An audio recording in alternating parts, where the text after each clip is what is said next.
should be. Oh, well, that's all right. I have to watch this then. Now you have to be careful what you say, Peter. It has Evidently. To, Is it going to the president of Belarus? More to the point, it's not going to David Richards. you. Oh, please. You know what's so funny is after leaving and after the whole thing with David Richards being absolutely impossible for reasons that I, of course, learned later, he went to the New York Times like weeks after, I left the place. And it was like, finally I get a fair shake. And no, because everybody else, I had 11 of those. We had 12 reviews every time we did a show. 11 of those people would come up to me and say, what's going on with David Richards and you, And then we found out that, unfortunately, Mr. Richards was a failed playwright and a few other things we won't go into. Peter, we're very fortunate to have Vera Donchenko with us.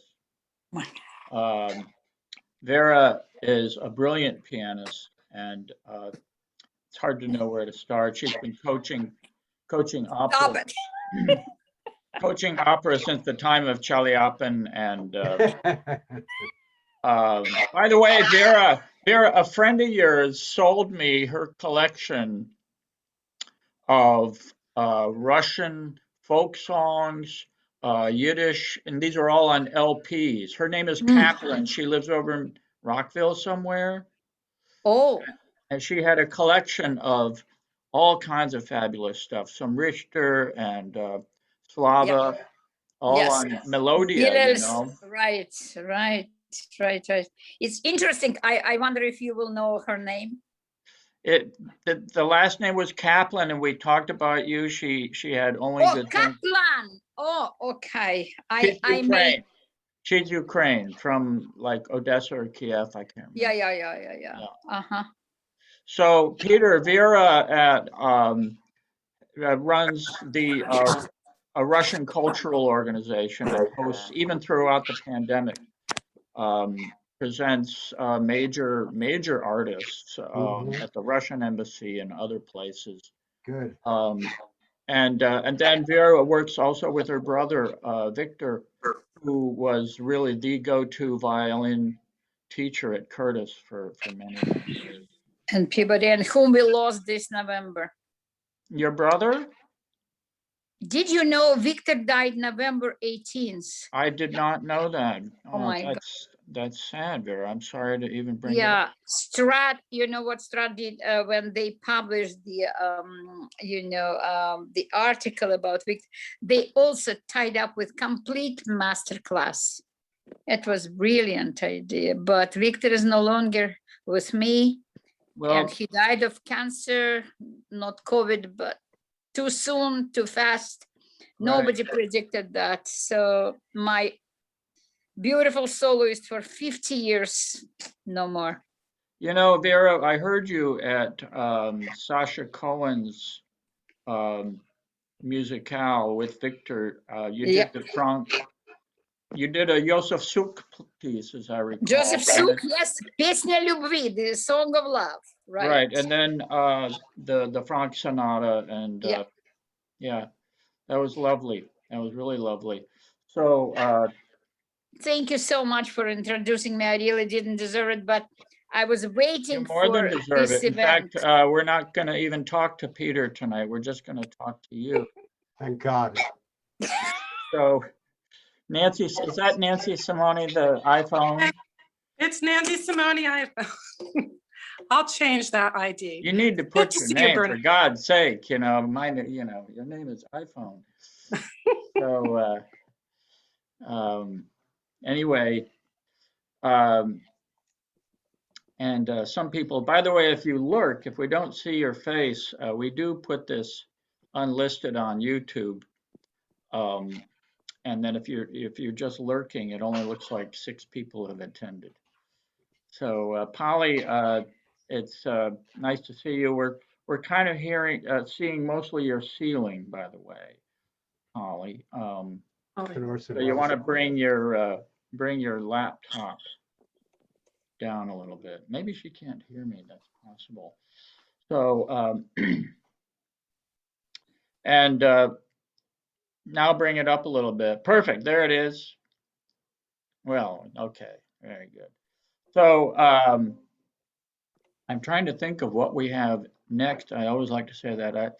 I'm hoping we get Robin Hirsch in here tonight, Peter. And Mary Hartig, who would that be? Is Jackson's wife. Exactly, and I remember that. Jackson Breyer. I remember Mary. Yeah, she's here lurking about Oh someplace. my God, Jackson, it's amazing to see you. It's wonderful to see you. It's all Great to because see of you. Mansback. He alerted me to this event, or I wouldn't have known about it. So Thank you, Thomas. Thank you so much. Well, it's a pleasure. That's great. We miss you here. Yeah, I loved DC, and we had some wonderful productions and all of that.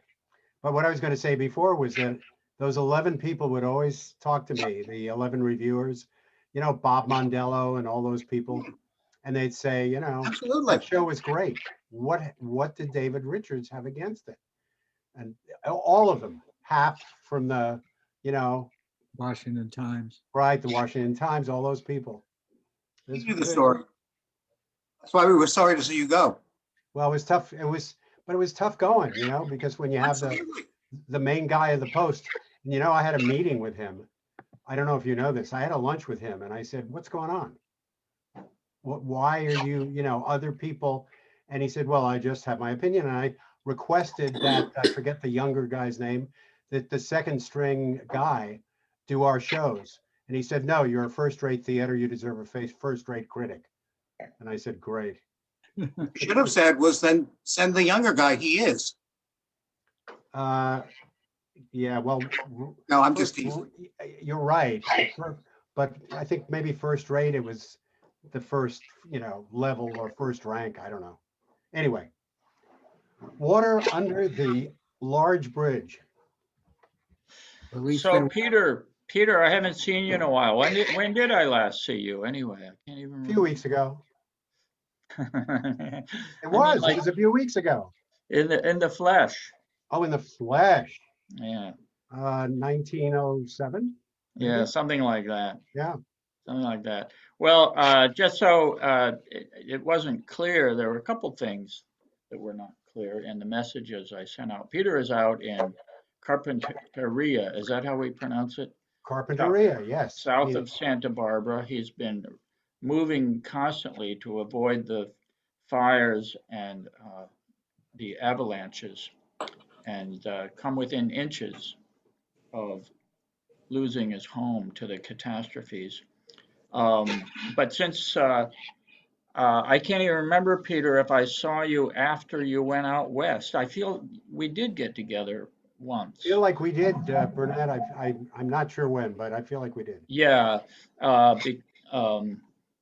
But I remember I took my daughter Julia up to see you in Pittsburgh, and she and her girlfriend, they were about 11 at the time.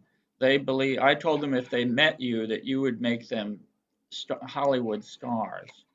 And so they took the trip. Otherwise, they never would have taken the trip with me. But I never got that specific request, so I never acted on it. Well, they've mentioned that periodically, that they are not Hollywood stars, and they attribute that to. Just very bitter in their Yeah, they're very bitter. pants ears. Like many other people. Of course. Yes. So let's see, Peter, I don't know if you've ever met my daughter Kira. She's up in Boston and has been there for unbelievably 20 years. She went to the conservatory also. Oh, interesting. So Kira, Peter and I actually met. We did what do you call that? A summer stock, or what do we call it? A summer theater in Duxbury, Massachusetts, and I was directing some show for the July 4th Walter holiday. Kerr. This land is your land, or something. Something like that, yeah.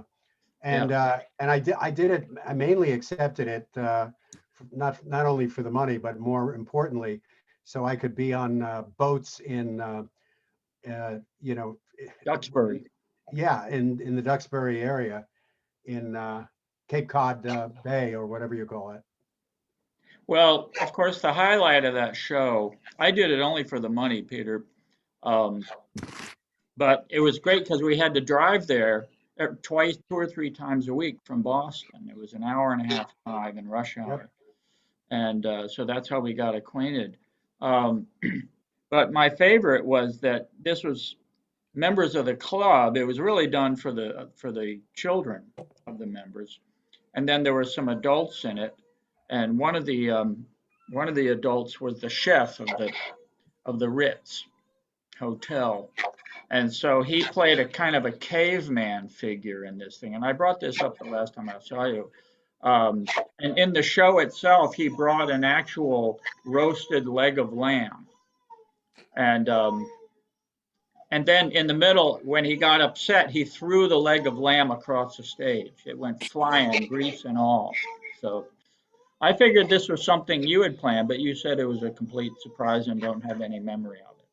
I don't have a memory of that. I do have a memory of doing the first production of the play Modigliani down for a Rockefeller Foundation project in Texas. And there was one of the characters was Soutine, who, if you don't remember the artist well, painted lots of sides of beef and turkeys and I mean all kinds of fowl, and he was known for loving it. So our Soutine got so much, he was so much involved that he wound up buying a side of beef. It was actually illegal, and it was so gross, and it got more gross as time went on. And he just he loved this actor, and everybody went, did 20-foot circles around him to avoid him because it smelled, it was horrible. But he sure played the role well. I noticed Anyway. that I noticed that Jane Lamp has turned on her video, and I don't know if we've met or if you know Peter, or can you fill me in a little bit? Yeah, I'm taking private acting lessons with Peter. Aha, aha. And are Nice you to out meet- west as well? Yeah, I actually am in Carpinteria, so we've been doing our sessions in person. No kidding. In-person acting class. So you're not spitting and everything, are you? He's a spitter, but Yeah, yeah. That's not good. Never expect there to be. So Yeah, so it's great. It's to be able to coach in person again, with fully vaccinated people is just a delight. So do you only spit at people that are vaccinated, Peter, or how does that work? I have to get a card from them before I spit. I see. Yeah. Yeah. There's The legal The implications. famous passport. So Yeah, no, it's wonderful being in person again. It really is. fabulous. Well, know, Peter, one of the things when I was looking, and I'll send a link.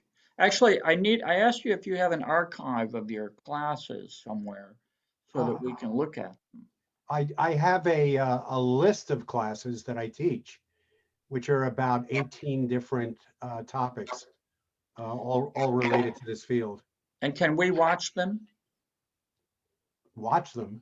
Like what I watched was on Facebook, and not everybody here is on Facebook. Oh, I see. Right. No, actually, the Facebook talks I do separately for a particular website, which has 70,000 members. It's called Talent Managers for Actors.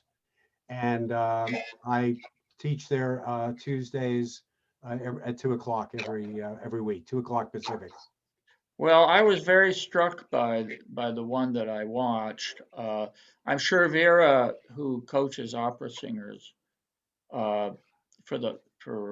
since Charlie Oppen and Well, Burnett, I have also coached opera singers. That's one of the things I love to do.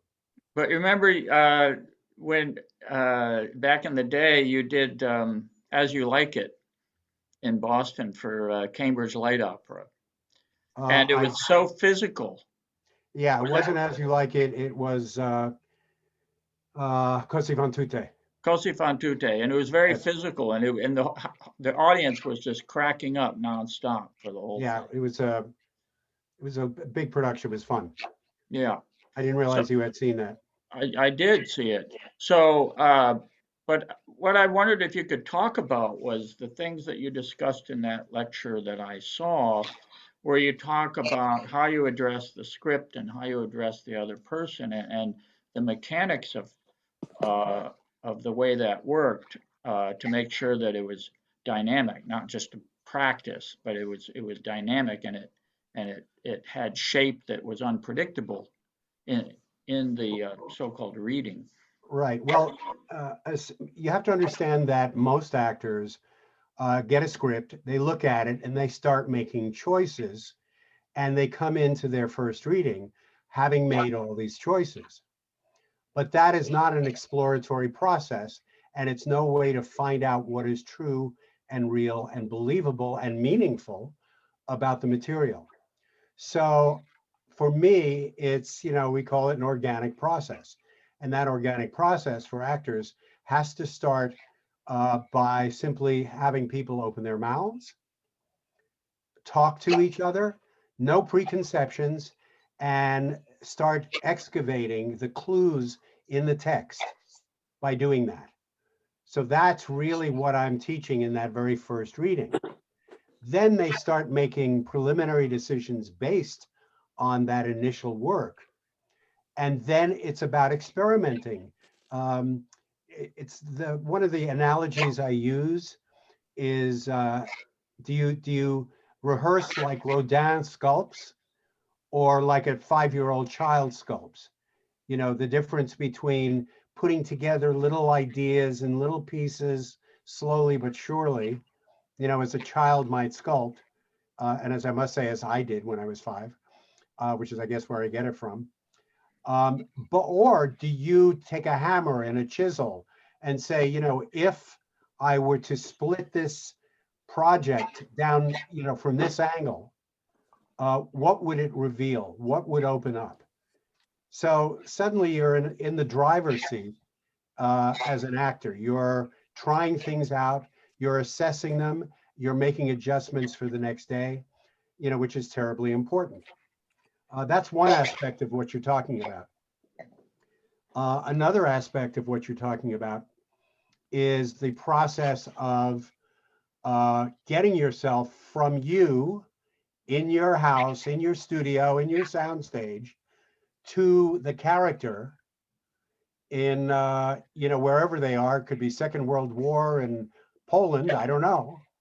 How do you do that in 30 seconds? And I have created a process whereby you make that transformation thoroughly through the imagination, right? I think a lot of people listening, even if they're just glancing blows about acting and not much, they certainly heard about Strasberg and the method and the whole idea of going into your own individual and personal space and past in order to come up with some kind of emotional connection that then you impose on the character. And this was a central way of teaching, and still is actually, but very heavily central since Strasberg took over the Actors Studio in '48, and for the next 50 years, 60 years, it was the dominant way of doing things. What happened to me early on was, and this was when I was early on in my career, I started teaching at Juilliard, and I thought, there's something really wrong with this. And the idea of imposing your ideas on somebody who clearly is not you, plus the ideas you impose are part of your habit patterns. And, you can either play your habit patterns or you can transform. That's basically your two choices. But to transform takes imagination. And these people only used their personal past, the traumas of their childhood. By the way, I never heard anybody go back to their childhood to try and find joy. They all went back to try and find traumas. So For me, that brings you back. These are the things that made you into you. How do you expect to step into the shoes of a character if you keep being drawn back into yourself? Furthermore, there are psychologists, and there was an experiment done with the Veterans Administration, which essentially proved that if you do this, if you go back in and relive, not just talk about can be therapeutic, but if you go back to relive the way that they ask actors to do, you actually extend post-traumatic stress disorder in your life currently.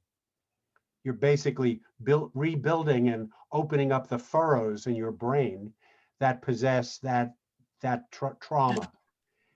This is no way to live as an actor. This is a disaster, all of these things. So for me, I originally said, there's got to be a better way. I learned about the alpha level of consciousness, which, for those who don't know, somewhere between waking and sleeping. And I had an idea, and I went out to British Columbia. I was invited for 3 months, and I did nothing but experiments on creating a character and creating the internal life of a character from these kinds of powerful imagined images done in the state of alpha, similar to deep meditation or self-hypnosis, etc. And came away with something called projections, which in fact Jane Lamp, who you saw before and talked to, she's going to be taking that class this summer. And projections is basically fantasizing on the character's autobiography, but because you do it in the state of alpha, it's so powerful that you don't control it. Basically, the brain programs the mind, the pre-conscious mind, as to what it's looking for. So you basically say, okay, I want to experience the bar fight. The lines, the guy in the play says, hey, Jimmy and me, we had a fight in a bar and hey, everything's cool. And that's the line in the play. So you have to go back and experience the bar fight. If you don't, you cannot say the line, right? You're lying unless you've experienced it. So the actor in this process goes back into the alpha state. And what happens is suddenly you look up and a bottle flies past your head. You didn't plan this. You just got into the alpha state and suddenly a bottle flies past your head. You turn around and the actor character, Jimmy, and it's the actor who's playing it, comes up to you, grabs you by the collar and says, you stay the hell away from her. And you look and you realize it's the girlfriend and all this stuff happens. So when you say the line ultimately about, yeah, we had a bar fight, but everything is cool, you've actually experienced a bar fight. The most interesting thing about that example is that the line is everything's cool, but you realize from the projection that you did that everything is not cool, that it's a permanent rift between you and Jimmy. So you're lying to the person you're talking to. That is not in the text, that's not in the stage directions, but suddenly the scene becomes more interesting. There is a level of creativity that we can access in a deep, rich place that offers the most valuable and oddly the most accurate responses to a text. So that's one of the processes that I teach. So Peter, if I could just ask, in music, we're dealing with these issues as well in a chamber situation. Right. I don't know if I guess we're talking to ourselves as solo. No, we call it ensemble acting, Burnett. Okay, well, so it's I think in music, I mean Vera would agree. You never know how you're going to play a phrase today, and the person and the cellist doesn't know how you're going to play it.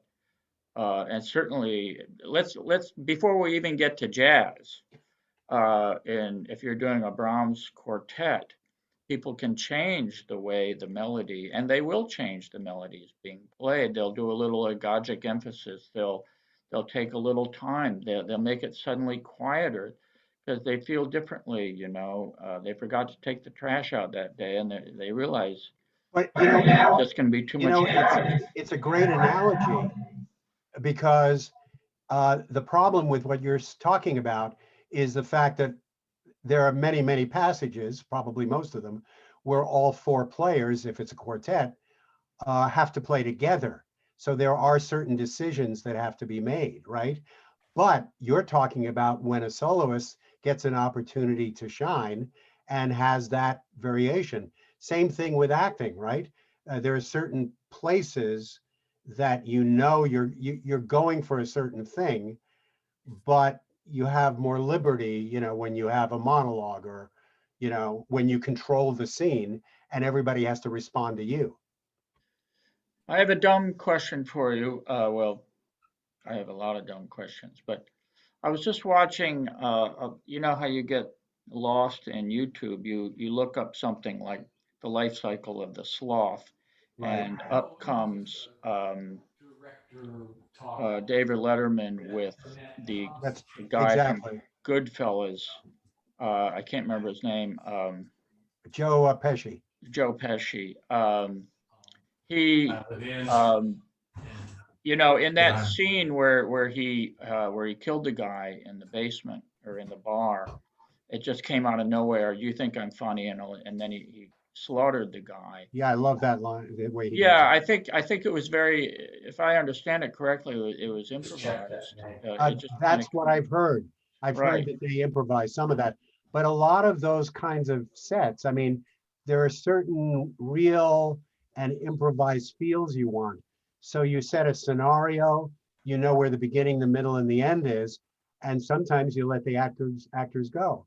And some actors are great at that, and some actors are terrible at it. Superb actors are terrible at improvisation that way, and vice Right. versa. Again, I think the musical example also applies, right? In terms of improvisation versus very defined, very specific, Does anyone, Charles Parsons, do you have, or Tom Mansbach, do you have any input on this or any thoughts?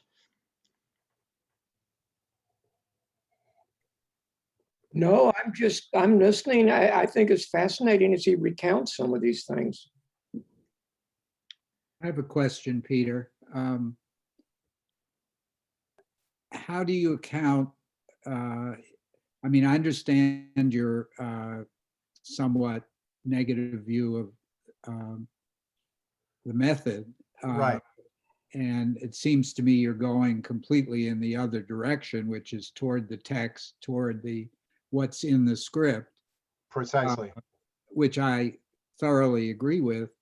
But how do you allow for the personal, I don't know how to put it, not necessarily the personal experiences. No, I know what you're saying, Jackson.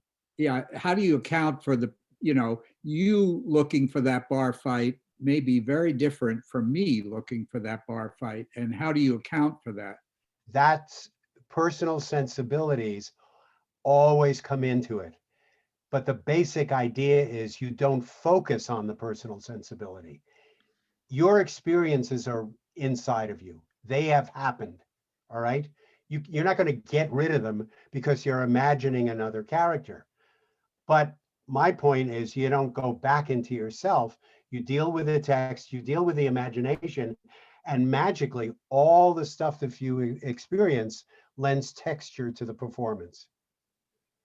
I guess what I'm saying is, suppose you have two actors looking to say that line about the bar fight, and one comes from a very rough background, probably even experienced a bar fight. Right. The other, his experience is as far from a bar fight as you could possibly imagine. He lived a privileged upbringing. He never experienced anything like it. Now, how do you deal with those two extremes?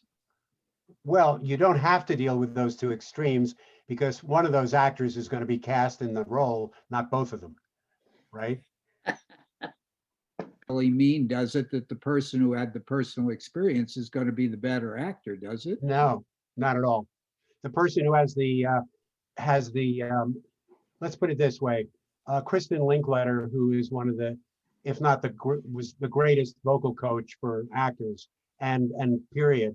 Unfortunately, she died about 4 months ago. But Kristen, we were very good friends. And what she used to say is an actor needs to train their imagination in exactly the same way that an Olympic athlete trains their body. That actor who trains the imagination will actually be as stronger than the one who actually experienced all the bar fights. The other thing is that actor who experienced the bar fight is very different than the character who experienced the bar fight. And in fact, in this particular thing, it seems like Jimmy's the guy who's the bar fighter, whereas this other guy just went along for the ride, the character I'm talking about.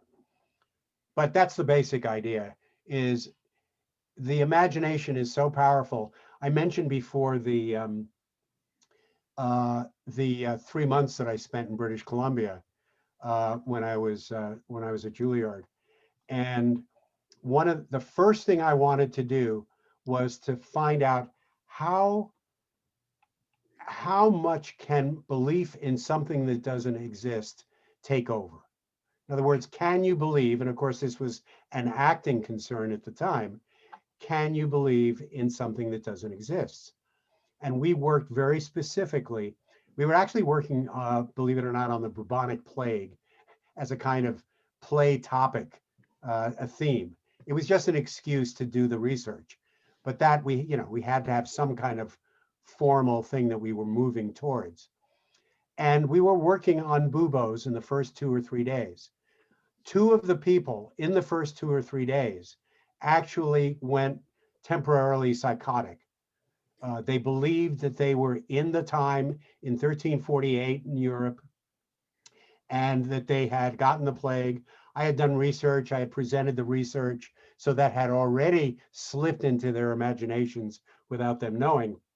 But they specifically worked on the buboes, which happened in the lymph nodes. And, I won't alienate everybody here to describe what buboes were like, but let's just say they were quite, graphic. Okay. So, but that's a great thing to work on for the imagination, because specificity is the key to the imagination. So there was lots of specific things to work on. So they started working on these things, and they just, 2 of them on 2 different days, just got up and started screaming and walking around, and we didn't know where they were. Fortunately, I had this instinct, probably from watching too many 40s movies, but I had this instinct to go up to them and slap them like that. And I did, and they came out of it immediately. So I said, what happened? And they said, I don't know. 1 second I was working on this, and the next second I had it. I had the plague, and I was in the marketplace, and they really went there. So I created what I call the 90-10 rule. 90% of you is involved in belief. 10% of you knows you're acting. Does this mean I can go up and slap the violist in a piano quintet, Vera? Anytime. Anytime. Yeah, Vera says anytime. I have a question to Peter, if I may. Absolutely, Vera. Peter, how would you work or suggest the sense of improvisation to our poor singers who are coming for the first time, first contract on stage? They have an ego, triple, quadruple, which means their stage director, conductor, 100 musicians who couldn't care less about what's happened on stage. How would you train? Because I definitely, I came from Moscow, so Stanislavski School and Mikhail Chekhov is very dear to me. And, I'm just having fantastic time, listening to you. My own experience of improvisation on stage, it's our gift from God. You work very hard to discuss your plan, because when, you know, I am a chamber pianist and I gave up playing solo repertoire a long time ago. I just couldn't make it, you know, everything together. But playing with individuals and then specifically singers. Yes, yes. So Okay. could you help me to understand what do you use to make them separated from their bloody instrument? Because that's all they care about. If they are heard over the orchestra. Okay. What do you do in the opera to help them to be musicians and artists? Right. Here's what I do. By the way, I've also done this with a few ballet dancers. Yeah, because, you know, all they care about is the form, right? Oh, yeah. That's what they're trained, especially the sort of post-Balanchine, you know, group, New York City. Of course. Right. They're waiting for their solo variations, right? Yeah, it's all, but it's, you know, anyway. So the answer is, and here's the way I work, and I've directed 5 operas and worked with numbers of what you might call career entry singers. Yeah, you yeah. know, that are playing, there are top companies playing the secondary roles, that kind of thing. And that's exactly what I need, because that's a working population. All right, here's the thing. I have, Burnett did not introduce my musical credentials, but I've been through composition, conducting. I played all the woodwinds. I mean, I played 10, 12 years of piano. I mean, I'm very familiar, and I reviewed also for Stereo Review and High Fidelity, and also here the Santa Barbara News Press. I could never get a good review from you, Peter. It's like, you're the David Richards of. You know, he says that, but the fact of the matter is, I saw his graduate recital. You did, really? Yes, at the conservatory. I went to see you. Oh, no kidding. Yeah, Wow. you did. I remember. I think there was a Schubert. Schubert A minor, yeah. Exactly, and which I enjoyed enormously. No, it's the other one. The other A minor. That one, yeah. Right. There you go. I haven't played it since that recital. So well, it was a traumatic event for all of us. Anyway. Yeah, can you help me with that? No, but let me get back to Vera's question. When I was teaching at Juilliard, of course, I got very interested in the music, what was going on in the music program, even though I was in the drama division. And it was fascinating at the American Opera Center at Juilliard. It was typical of so many conservatories. The singers would have an acting class, but the acting teacher was not a musician. So they would teach acting, and the people who ran the conservatories hoped that somehow by taking acting, they could infuse it into the singing. And my experience is nothing could be further than the truth. So what I did was sensitize people to melody, harmonies, and rhythms, you know, all kinds of, any kind of change that happened. And, you know, since I could talk musically to them, you know, for example, there'd be a modulation. What emotionally does that mean? Why did she need to modulate at that moment? What had happened to her spirit to lift her to that place? You know, if it's a modulation that seems to lift, or why did she go into a major key from a minor key at that moment? What did she realize, etc.? And then I would take musical line and make sure that that was justified. You know, that if there would be, let's say, a descending line of some kind, what did that mean emotionally? Allow that to permeate your internal life as you're singing the song. And so, Vera, I don't know if that answers your question, but my acting training for singers specifically was only about the musical, basically ingesting or internalizing the implications of the music. Exactly. The problem is our timing. When they come 6 weeks before the show, everything is rush, and all your finest work sometimes, you know, comes down to just en passant recommendations, and that's the problem. I understand, but when I've been brought into places, for example, we have a good company here called Opera Santa Barbara. Yes, And, I know. and all these people came in and they were there for, I think, 6 you know, weeks. yeah, at least. And, Yeah. but what they did was they gave them to me for 3 days in a row, Oh, right that's at the, right at the That's beginning. fantastic. Because that's what I'm trying to do, and I'm specifically concentrated on the Russian music by Russian composers. And that's why I'm a coach for Washington Opera, Russian repertoire. Emotions, young singers, they are so much into that square of what is okay. And your idea is absolutely, zusammen with my ideas to open them up emotionally, to Right. let them move emotionally. But one of the things that works for me is because I can talk in the musical terms with Exactly. them. Exactly. They feel like they're not really making it's permissible somehow for them to make the leap to acting. Bravo. That's a word I use. Permissiveness, self-permissiveness. That's You right. can't. I got a question about Rimsky-Korsakov, one fermata on a high note for mezzo soprano, and G is quite a challenging note for them, range-wise. And she said, "Can I do it?" I said, "Absolutely. It's a personal permission of Maestro Rimsky-Korsakov plus mine." Just to liberate her. And it was magnificent. Thank you so very much. So very much. Yeah, absolutely. Really. I love doing that work. I really do. Me Coaching too. them and also directing, both. But coaching them has nothing to do with directing them. When I'm directing, I'm directing. When I'm coaching. Two totally different things. Oh, absolutely. Absolutely. Thank you so much. A pleasure. Peter, we had talked earlier.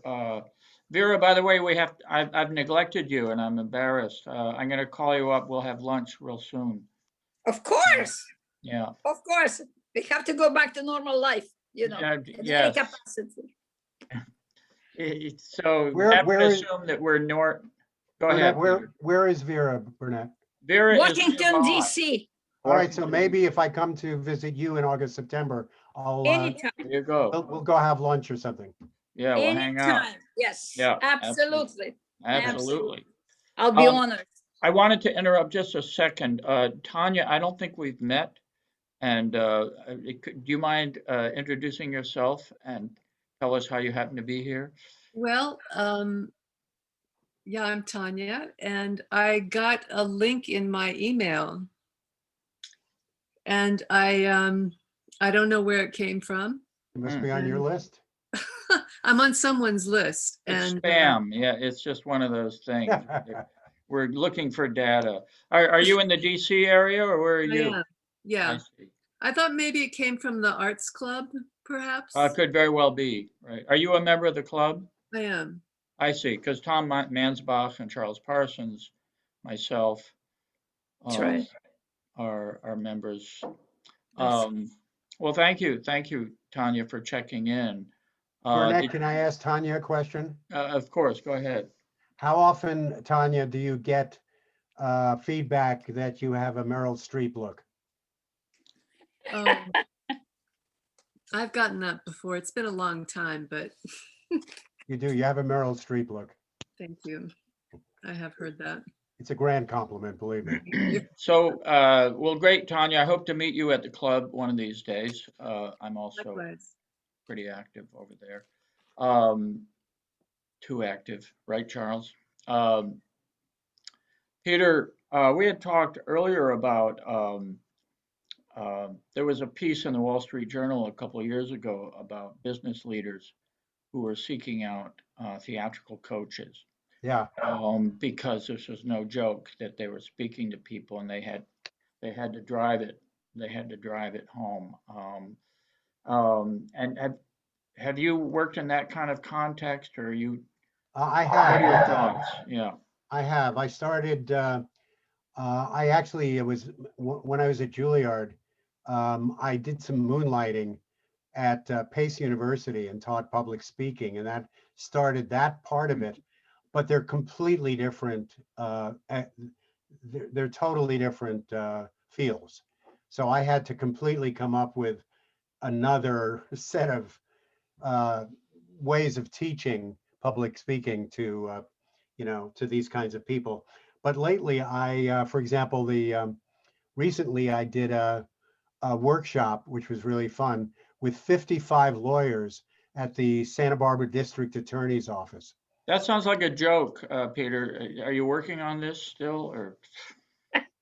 No, working on the joke? Yeah, 55 lawyers in the DA's office. Oh, yeah, that's right. Right, so 55 lawyers came into a DA's office. Yeah, No, yeah. right, no. Horace. So Horace was there, and No, it was really fun, because what I've developed is about 10 principles that make a big difference to focus on each one and that kind of a thing. So I set it up as a criteria and then they come up and I get volunteers, which was very fun. They all had so much fun because they got to see these people succeed and fail and stuff like that. They just had a wonderful time. But yeah, getting them to, and who has to present things in a serious and convincing way more than lawyers do, right, in the courtroom. And these DA people, they're all court people, right? The courtroom people. right. They don't do wills. I mean, they're in the court. So that was a lot of fun to do. I've also done it with in several corporate situations, but I never seek that out and I never advertise it. It's just somebody comes to me and says, oh, so-and-so said you're the best acting teacher in whatever, and could you come do this? And so I have developed principles and I can, do it pretty easily. Yeah, Nancy Simone. Nancy, do you pronounce your last name Simone or Simone? Simone, like Simon Bolivar. Simone Bolivar. That's yes. funny. I was going to think like Nina Simone. Or Nina Simone. Right. So Nancy is an entertainer. She's a vocalist, a singer. And I'm wondering, Nancy, if you have any, what are your thoughts as Peter is speaking?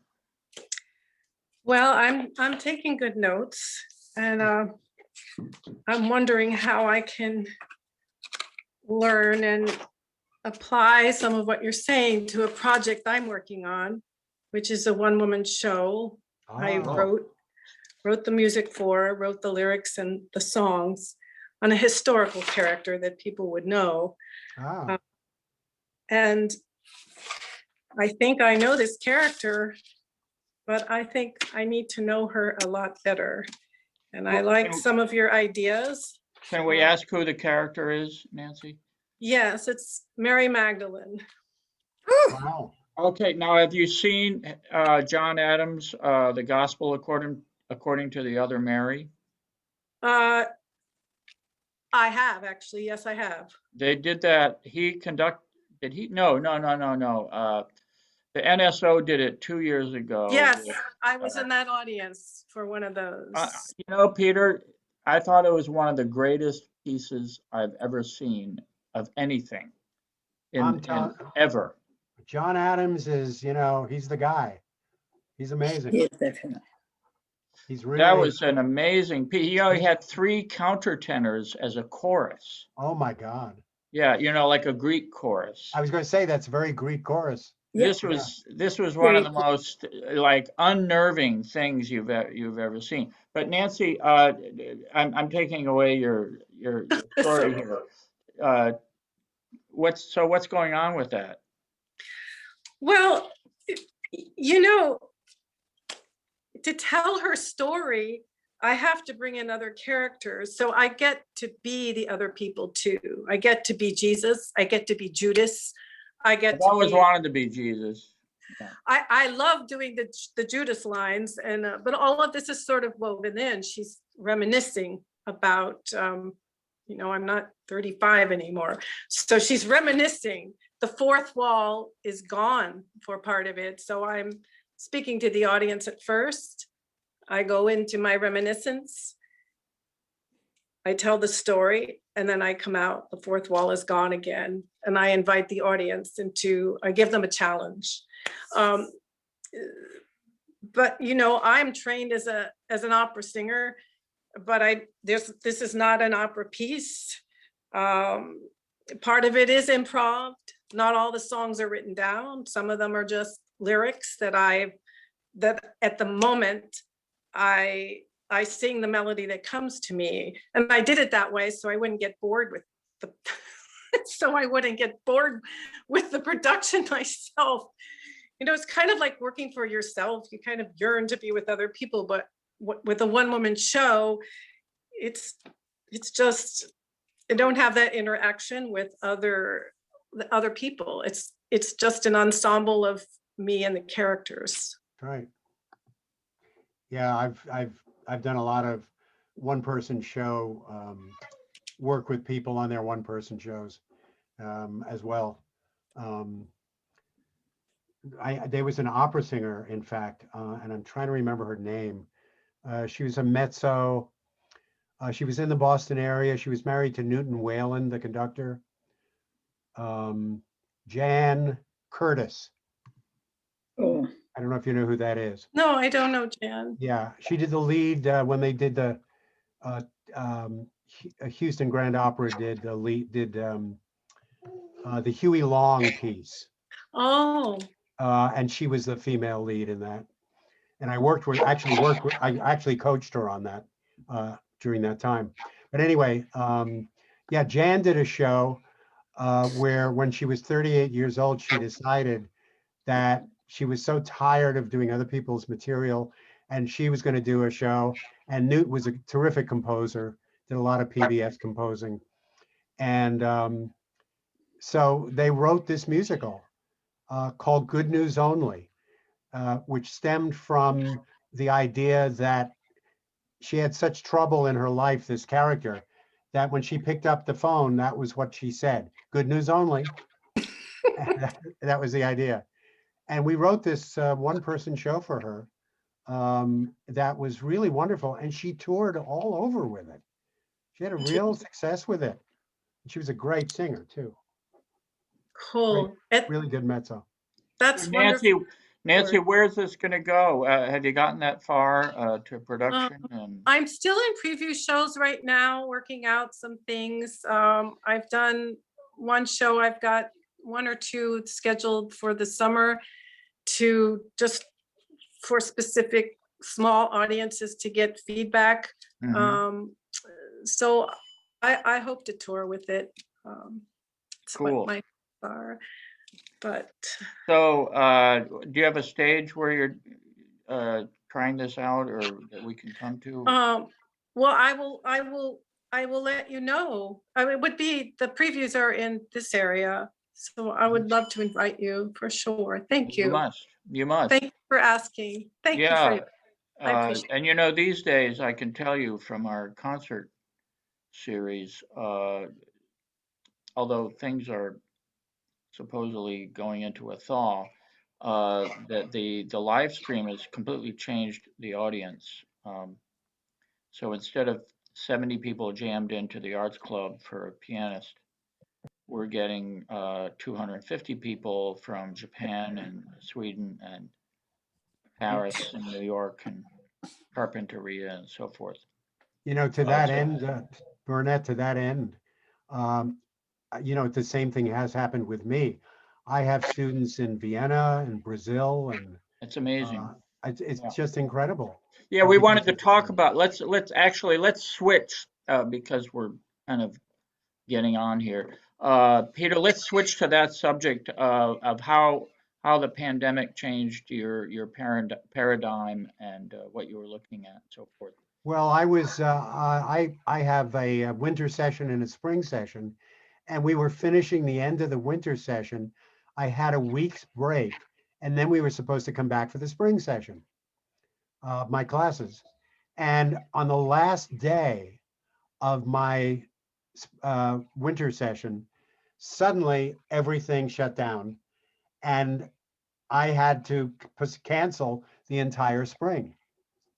So I spent the next couple of months thinking about the summer, trying to get adept on things online, posting things that would be online, deciding what classes I could teach online that I could, you know, because some classes of mine I can't teach, I have to teach in person. But many of them, in fact, probably 60%, I am able to teach online and be just as effective. So that's how that started. And then suddenly somebody from that website, ooh, hello, somebody from that website, the TMFA, that I do the talks on, called me from Vienna and said, we don't like any of our acting classes, these advanced actors in Vienna. There's no class for us here that's adequate. Could we work with you via Zoom? And that started the whole thing. So I created an 11 a.m. class on Sundays, which of course is 7 o'clock their time. Okay. So I now have an entire class, which is very popular. That 11 a.m. this summer is going to have 10 people in it, and they're from all over.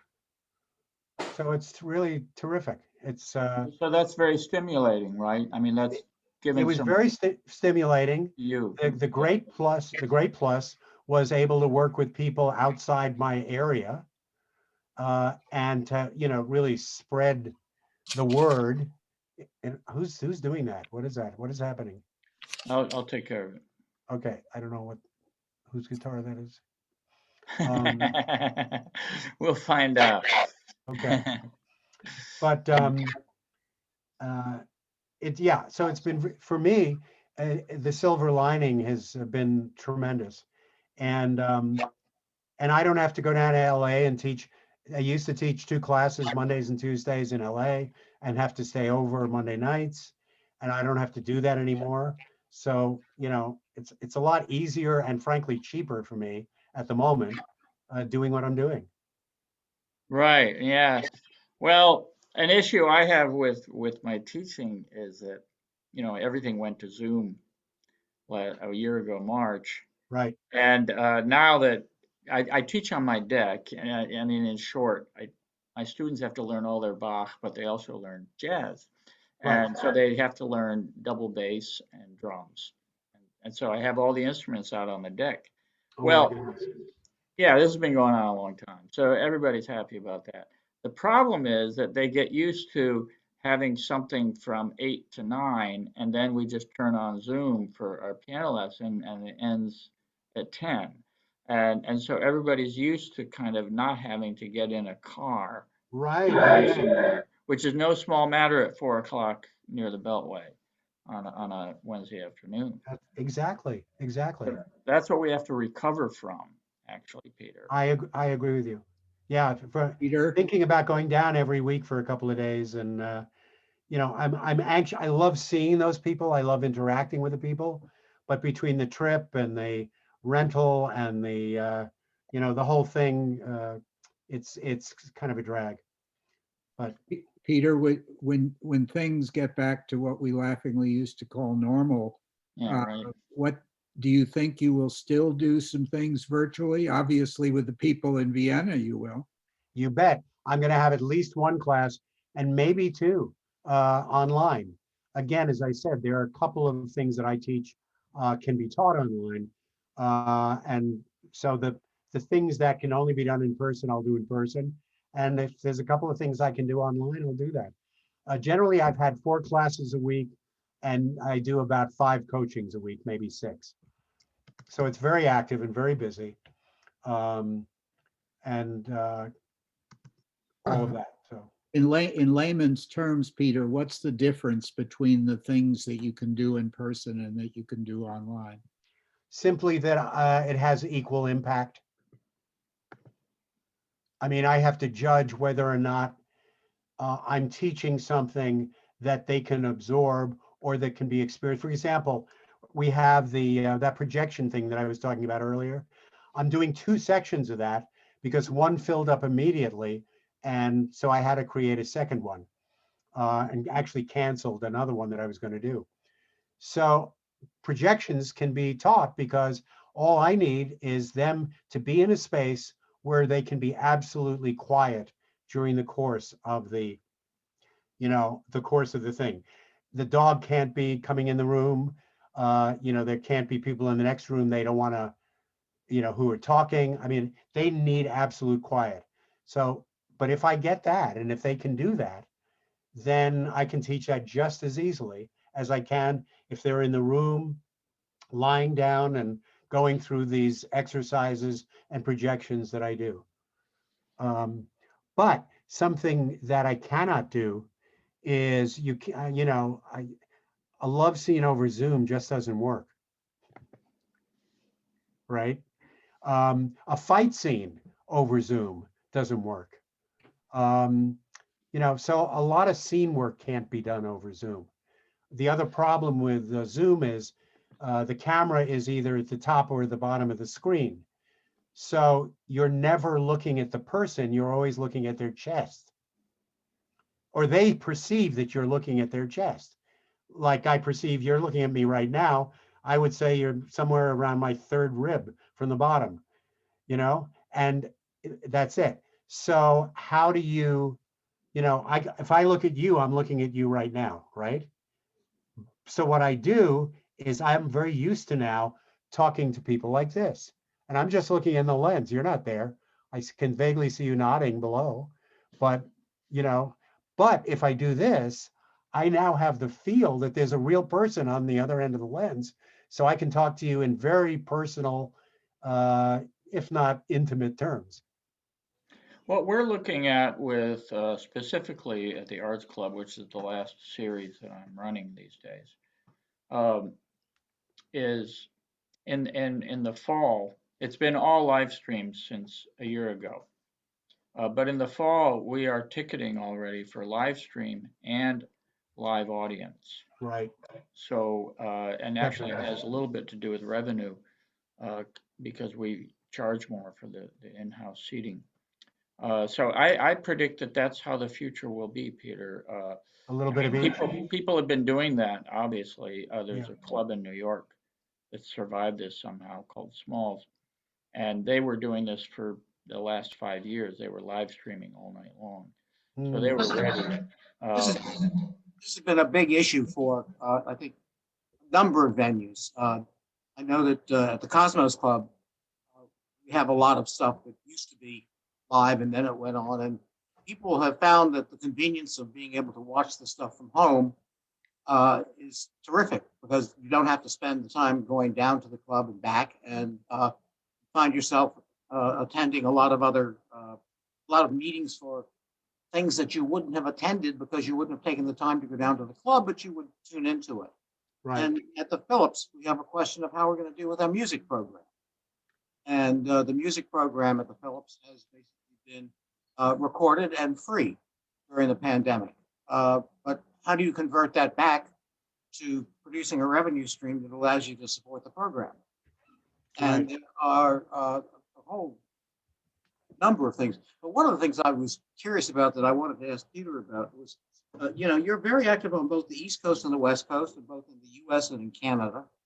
And are your teaching methods different for different populations? Are you finding that there are acceptances of things like Zoom things more readily on the East Coast or the West Coast? How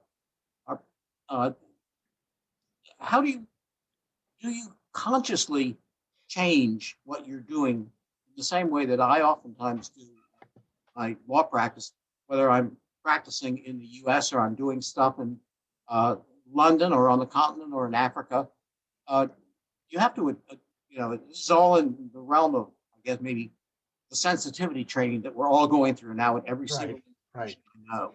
Well, in this field, Tom, it's pretty clear the difference, and the difference is New York is more theater based, California is more film and television based. So that's the adjustment that I make. It's not as much cultural as it is specific to the profession.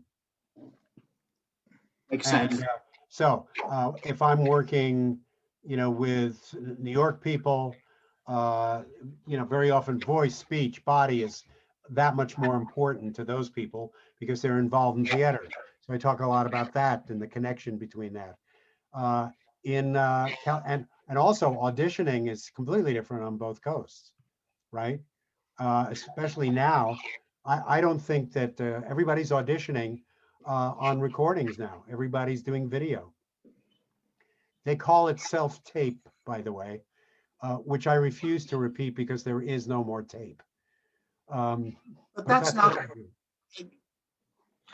I find it very, unless you're auditioning for something that's going to be on an electronic medium, I don't see how auditioning on tape, if you will, for live theater can be as effective as a live audition. Well, that's the point, is Right. it can't, especially, exactly. And that's the difference for me. I mean, right now, I'm not auditioning for anything. I did have a company up here and we did 9 productions in about 5 years, in addition to all my teaching. But if I was auditioning right now on the East Coast, I would say, if you're vaccinated, come in. But it's almost impossible to really feel a theater actor, I think, on a video, whereas it's a cinch to feel a camera actor, obviously on camera. I mean, that's where they're going to be. So it's really easy to do that. So yeah, the emphasis changes depending on whether it's theater or camera. And I've, since coming out here, I've devised at least 3 or 4 classes that are specific to camera and camera auditioning. Well, it makes a lot of sense because that's your market out there. Exactly. And the first thing was to spend the first 2 years seeing how everybody did business here, because it's very different than New York in so many ways. And then to say, okay, for these people, how can I best support them? And that meant I had to add 3 or 4 new things, again, based in my brain on rethinking the way that things were done, so that they would be ahead. Peter, we have Polly Rierson with us, and Polly, before March of 2020, attended virtually every concert and theatrical event in Washington, D.C., and then talked about it on the social media. Aside from that, Polly is a marvelous chef, which is why we're friends. I could care less about the concerts. So I wanted to give We've always Polly, known that, Burnett. pardon? We've always known that. So I wanted to give Polly a moment to check in and give you some hear from her on all these subjects. Please. Polly, you're on mute, of course. You got to unmute. Oh, Polly. You're still on mute. Okay, there you go. I'm in awe of all of you. Wishing I could do a little improvising. I'd like to hear more about the improvising. Can you hear me? Yeah. Yes. So Burnett has worked his brains out trying to teach me to improvise on the piano, and it's not easy. Yeah, it's not. It's maybe impossible. Yeah. Burnett, you want me to talk a little about improvisation for actors? What's that? You want me to talk a little about improvisation? Yeah, I think we should. We usually do 1 hour, but nobody's leaving, Peter. So a whole other topic. Well, I just want to say one thing about actor improvisation. There are 2 kinds of improvisation for actors, and this may affect everybody's way of looking at things from now on. There's performer improv and there's actor improv. And it's important to distinguish between the 2, because there are many actors who can't perform, and there are many performers who can't act. And which is really interesting. Acting improvisation is about what is true, what is real, what is happening, what is alive in the moment, and going to what is deep and rich about that. Performer improvisation is about quickness, laughs, the audience, etc. It's totally different.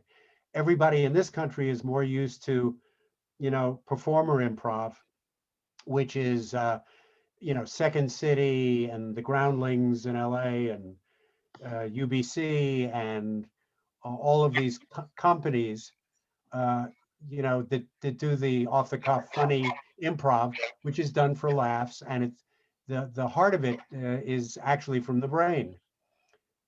Whereas the heart of acting improv is from the gut, for lack of a better word. So they're two very different kinds of things. Wait, elaborate a little bit on that, the difference between Well, drawing from the brain and the gut. I mean, from obviously what I'm involved in and what I care about is acting improv, not performer improv, right? Because as actors, we're concerned about what is real, what is true, what's in the text, how to bring it alive in a real way so that it is believed in and therefore has an impact on the audience. And that's that's our job, right? But performer improv does, there's a little bit of crossover, but generally speaking, they're about making the audience happy and making them laugh. So I'm very involved in actor improv, but actors have to take improv from a very deep place. What's going on between us? What do I like about this actor character in front of me? What am I going to do with this person? And, what's my impulse? What you're saying is that the actor has a real responsibility to the context. Completely. Yeah. When and many improvs, you just just have givens. For example, I may say to three actors who are doing an improv, okay, you're the committee, and you're the people who are discussing whether or not the minister who has had some kind of personal issue, and that's all I'll say, can still continue on at your church. And then I say go, and they have to come up with who they are. They have to come up with what's their opinion about it. They have to agree. You have to say yes. When somebody mentions what the minister has done, that there's a rule that you have to agree that that is what happened, right? Otherwise, there's no premise to the improv. And then, they work out the improv, and sometimes it's, personal vindictiveness against each other's committee members, and sometimes they all agree. You don't know where it's going to go, right? But you just take it in the moment and you trust your impulses. And that's what it is. It's all about trusting impulses. I cannot imagine in your world, Burnett, especially the jazz world, that that's not the same thing. I think it is. Yeah. Thank you. That helps. Yeah. Good. Appreciate it. Yeah, we have. I'm gonna go over to Kira, who I'm very closely related to. Kira's up in the Boston area, and I just want to say a couple things about her. She went to New England. We were going up to work with Michael Rosen. She was going up to work with Michael Rosenek in Pittsburgh, and that's why I saw you that last time. Which she was getting a clarinet lesson with Michael. For everybody else, he's the principal clarinetist. Yeah, with Halsey, one of the top clarinetists in the world. So Kira did orchestral clarinet at New England, and then she found herself, how do I put it? She was teaching when she got out of the conservatory, and people were throwing her students that they couldn't handle. And Kira became an expert at working with students that nobody else wanted. I think that's fair. And she may get a little bit of that from me. So she did get her master's in music therapy at Lesley there in Cambridge, and has a huge studio now, and works with very young children, 4, 5, 6-year-olds and older, with serious problems. as well as at Perkins School for the Blind and Deaf, where she's Wow. started a new program for infants with unimaginable medical issues, everything imaginable, where they don't even look at their mothers and stuff like that. So this is what Kira does. So you can imagine every day she has no idea what the hell is going to happen. And I just want to hear from Kira. Necessarily true. Kira, it's all yours. I am in control. I know exactly what's going to Oh, happen. there you go. Right. Okay. I'm the boss. Everybody follows my direction. So I'm kind of joking, but I would like to think that there are aspects of that that's true. But yeah, thanks for the nice introduction. I am in Boston, so it's nice to hear the stories in Duxbury and the senior recital, which I think, if I remember correctly, was that in Williams Hall? It was in Brown. Okay. Yeah.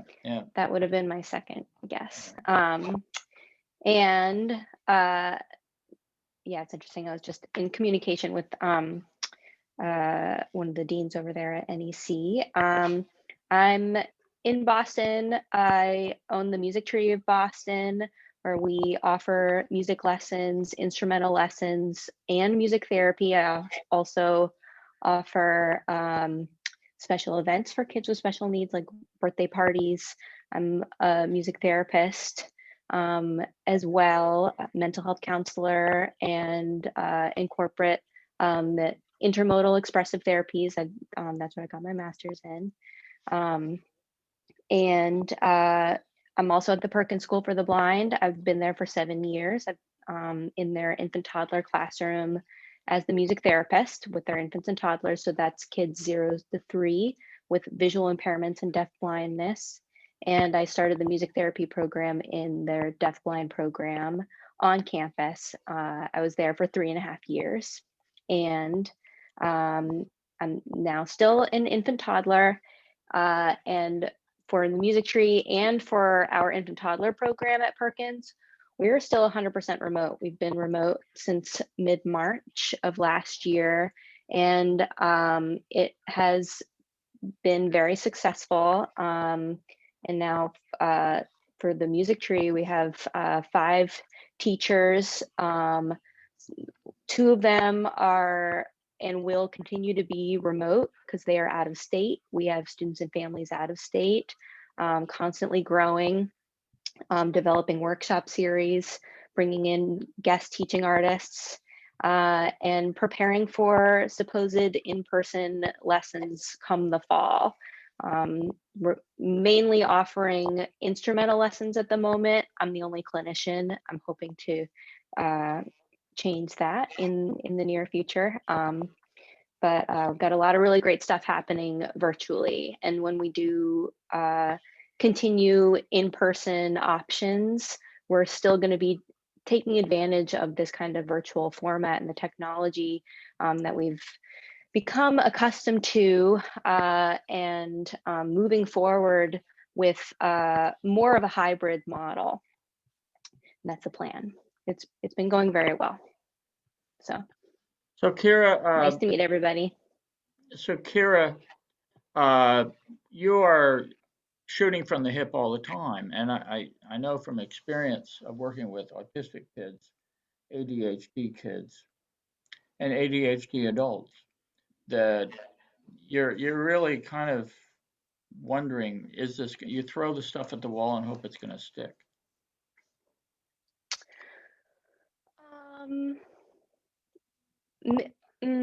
Maybe there have been times when I've felt that I'm throwing something at the wall and hoping that it sticks, so to speak. But the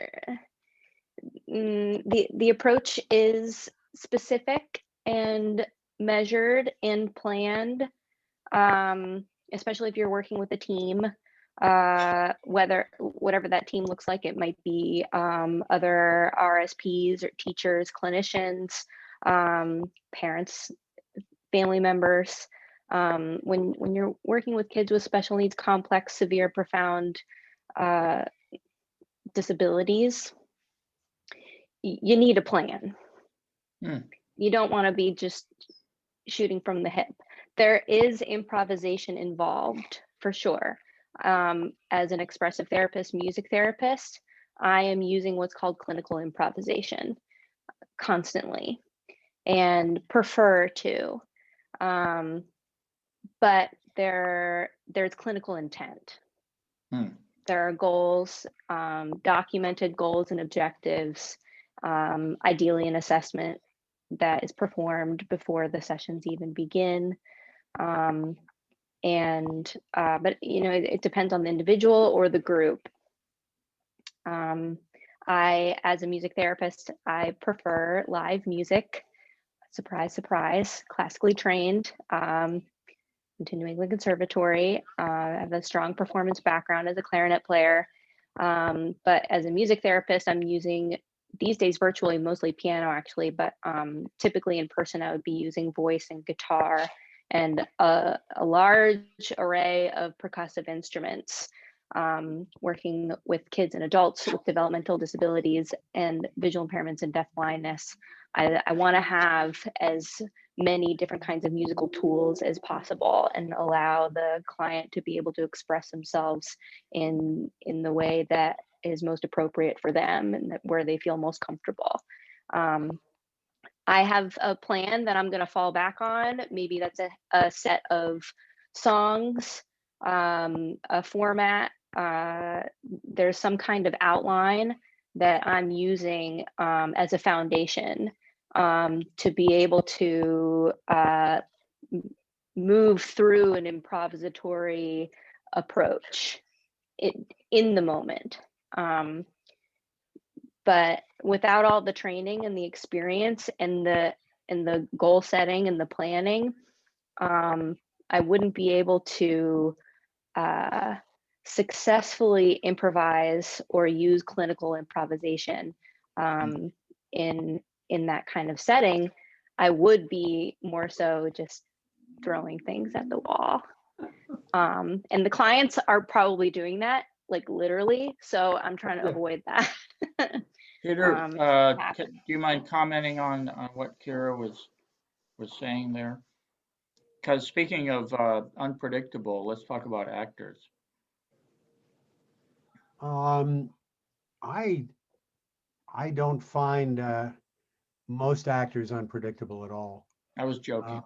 And in fact, they're usually, I think, the brightest people in the room, despite the reputation that people like Hitchcock, like to give them as, just pawns who he would control and babies and that kind of a thing. And these are some of the most curious people in the world, especially the ones, of course, that come work with me because they work on developing their imaginations. And they're always curious. And anybody talented in one area usually has talents in multiple areas. So I have a great time with them. I think it's very different. It's funny, while Kira was talking, and while you were talking about her, I kept thinking my experiences, speaking of Boston, at the Waltham State Mental Hospital. When I was there, it was, yeah. I know where that is. Do you I used really? to live near there. Yeah, there you go. I've spent time there. It's abandoned now, but. Oh, is it abandoned? I know what you're talking about. I'm really glad it's abandoned because it was there's some weird stories. It was a terrible place. It was where all the people from different countries could get their residencies there. Half the psychology staff that would deal with patients couldn't speak English. It was hysterical. I mean, it was ridiculous. Oh, wow. And everybody was given Thorazine so they wouldn't bother anybody. It was a nightmare place. Anyway, I went there because I was always a little personally kind of afraid of an environment like that and all of that. So when I was in Boston, I decided, you know what, I'm going to spend a summer and I'm going to do theater games with the residents there and all of that. And what I found was, and maybe some of your people are a little like this, this is what resonated. I found that I would come in with a very clear idea of what I wanted to do, but basically they're the ones who led me to their version of what I wanted to do.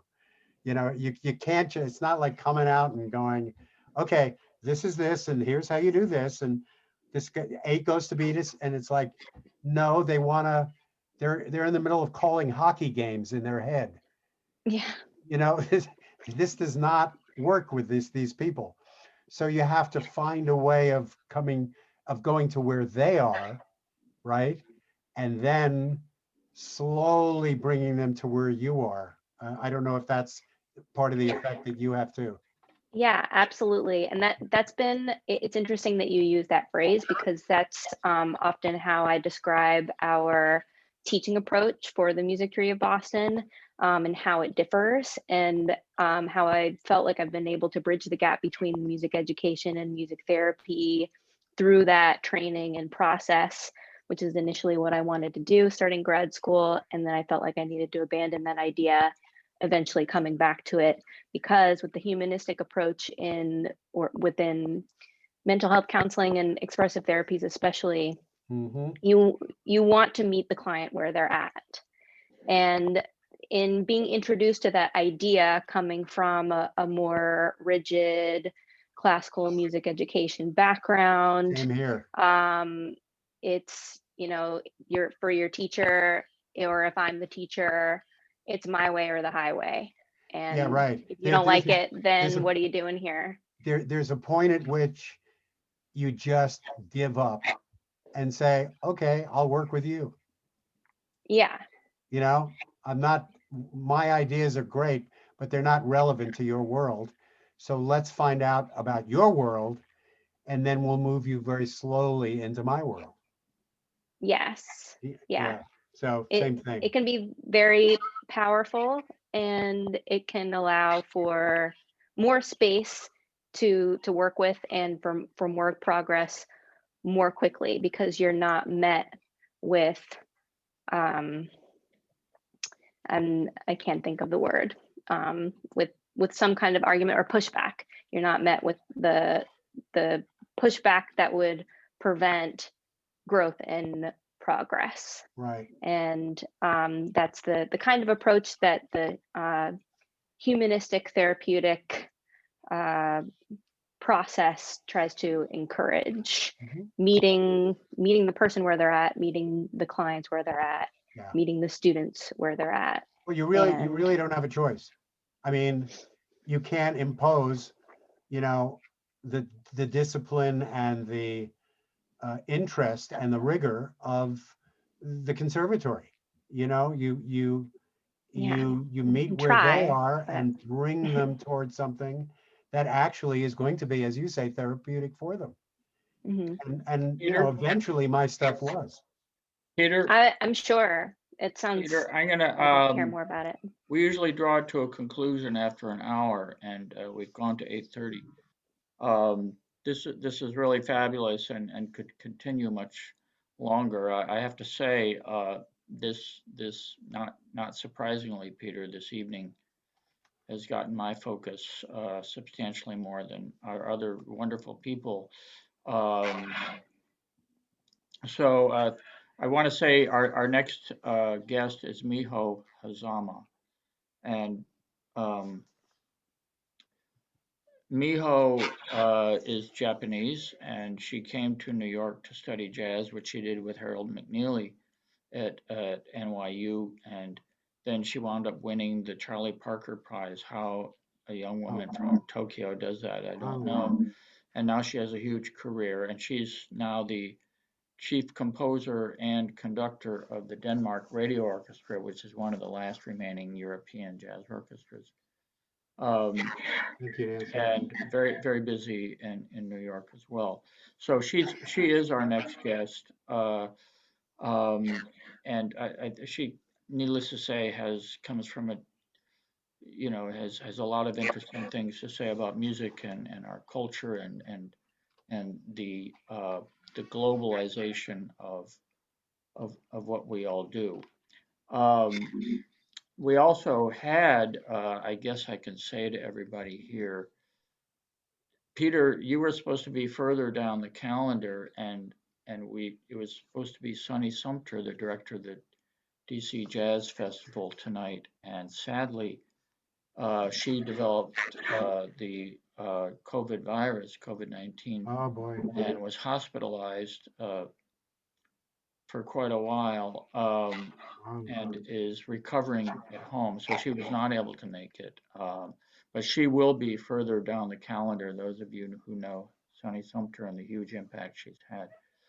So, Peter, God bless you. Thank you so much. This was just terrific to be with you this It was evening. a pleasure. Before you sign off, I would just like to say to Peter that it's a great pleasure coming back and seeing you again. And I hope that if you're in this area, you'll let us know. Jackson and I would love to sort of break bread with you or whatever. But I'm delighted that you've come back into our lives. Thank you so much. Tom, it's so wonderful and so great to see both of you. And I think, as I've mentioned before, that I might late August, early September, I may do a New York trip. And I know there's people in Philadelphia I want to see. And why not just get back on the train and come down, you know? Well, why don't we let's put together a lunch at the Arts Club, Peter. Plan on putting that on the calendar. It'll make it worth your while. Let's talk about timing.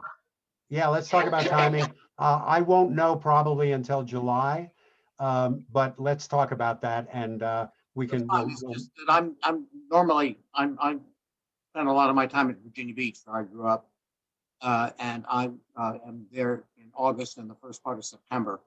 But you know, if I know in advance when the timing is or when the plans are, then I can make appropriate changes. Yeah, that would be lovely. I would love that.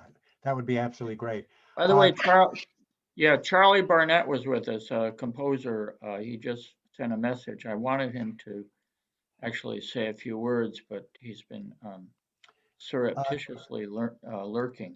Tanya just asked what my website was. Oh, I see.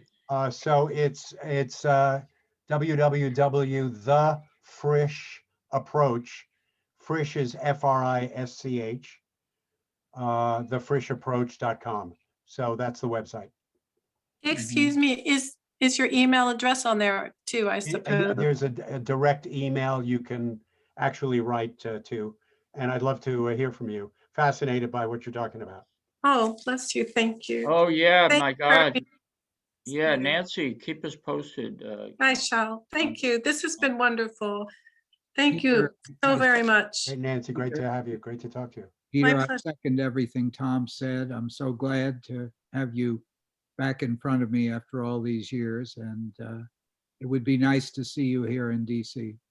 I'll tell you, every Kentucky Derby day, every time, you know, it gets to the season down in Louisville, you know, I think of you fondly, and all those times we had a great time.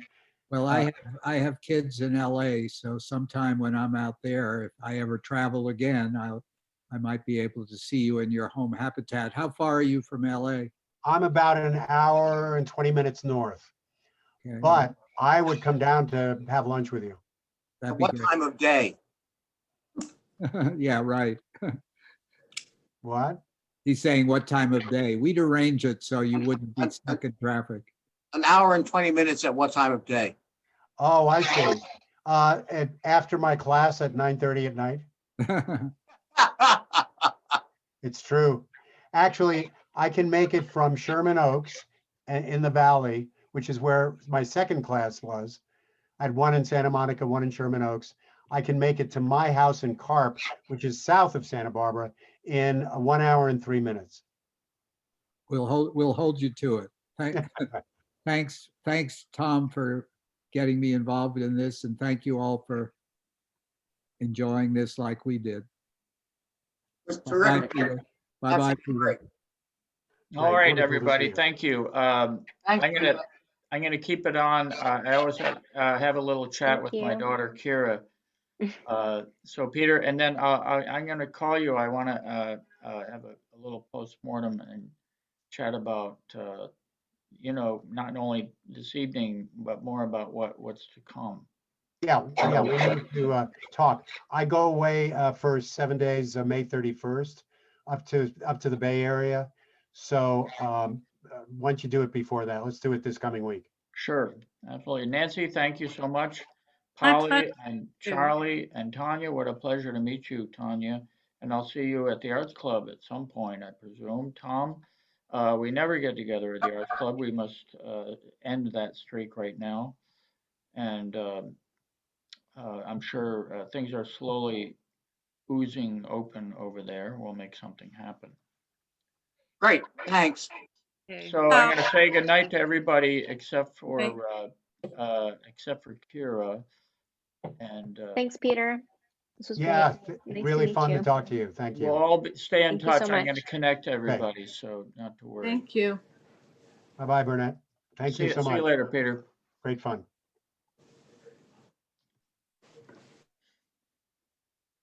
Polly's still here Oh, no, I need to in get out. spirit.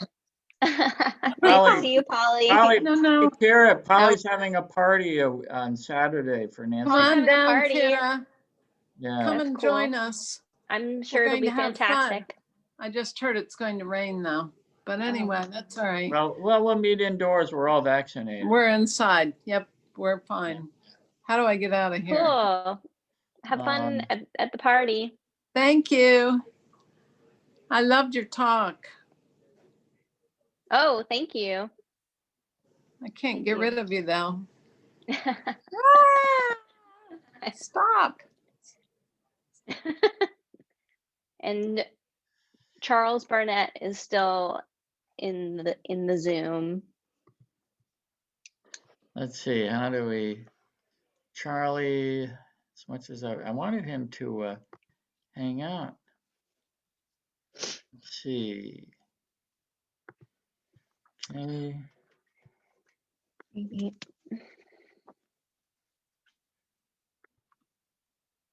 Well, that was cool. I just all right, Wow, you're that still was- recording. I think do that you want was to the, stop the recording? yeah, that was